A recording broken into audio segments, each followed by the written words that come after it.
Tehri Lok Sabha seat जीतने के लिए हर कोई दमखम लगा रहा है। कांग्रेस से जोत सिंह गुनसोला, निर्दलीय बॉबी पंवार, बीजेपी से माला राज्यलक्ष्मी शाह मैदान में है, लेकिन कांग्रेस अपने तरीके से दावे कर रही है और अलग अलग मुद्दे उठा रही है। जरा कल्पना कीजिए कितना डरावना सीन है कि आज से जब 12-15 साल बाद वो पीढ़ी खत्म हो जाएगी जिनको पेंशन मिलती है, और घर में ना बाप को पेंशन मिल रही, ना माँ को पेंशन मिल रही, ना किसी बच्चे को नौकरी मिल रही, उन परिवारों का क्या होगा? खेती में कुछ है नहीं, बंदर हमारे खेतों में, और गौ रक्षा वालों की वजह से छोड़ी हुई आवारा गायें भी हमारे खेतों में हैं, खेती भी नहीं कर पा रहे। तो ऐसे में उन परिवारों का क्या होगा? क्या भारत की आंतरिक सुरक्षा भगुना जी खतरे में आएगी या नहीं आएगी? जो पढ़ा लिखा बच्चा है, नौकरी नहीं है, माँ बाप को बीमार देख रहा, दवाई के लिए पैसे नहीं है, घर में बच्चों को खाना खिलाने के लिए अन्न नहीं है, वो क्या करेगा साहब? कुछ ना कुछ तो करेगा ना। आंतरिक सुरक्षा भी खतरे में, सामाजिक सुरक्षा भी खतरे में। ये बीजेपी ने कोई अच्छा काम नहीं किया। माला राज्यलक्ष्मी शाह 2012 से लगातार सांसद हैं। 12 में वो उपचुनाव जीती थीं, उसके बाद फिर दोनों लोकसभा चुनाव जीती और एक बार फिर उम्मीदवार है। कांग्रेस यही सवाल पूछ रही है कि इतने सालों में आखिर आपने किया क्या? इनको वोट के अलावा कुछ नहीं दिखता, कुछ नहीं दिखता।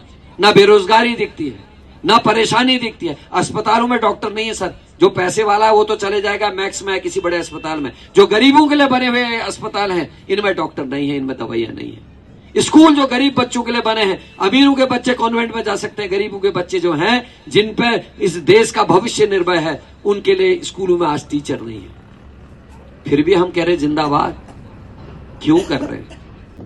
कांग्रेस के सामने चुनौतियां बहुत सारी हैं और इन चुनौतियों के बीच कामयाबी कैसे मिलेगी, उसी का रास्ता तलाशना है। लेकिन टिहरी में टक्कर त्रिकोणीय होने के आसार बताए जा रहे हैं। तो इन सवालों के बीच जाहिर है राजनीति भी तेज है। अलग अलग तरीके से अलग अलग मुद्दों को उठाया जा रहा है, समीकरण साधने की कोशिश। मैं इसलिए चाहता हूं कि जोत सिंह गुनसोला जैसे व्यक्ति को हम जिता के भेजें, ताकि हमारे गांव के प्रश्न, हमारे खेत के प्रश्न, हमारे बगीचों के प्रश्न, हमारे जानवरों के प्रश्न, हमारे अस्पताल और स्कूलों के प्रश्न ये वहां सदन में उठा सके। क्योंकि मैंने इनको सदन में बोलते हुए देखा, इनके संग विधायक रहने का मौका मिला है मुझे, इनके अंडर में काम करने का मौका मिला मुझे। कोई शंका नहीं इस बात को कहने में।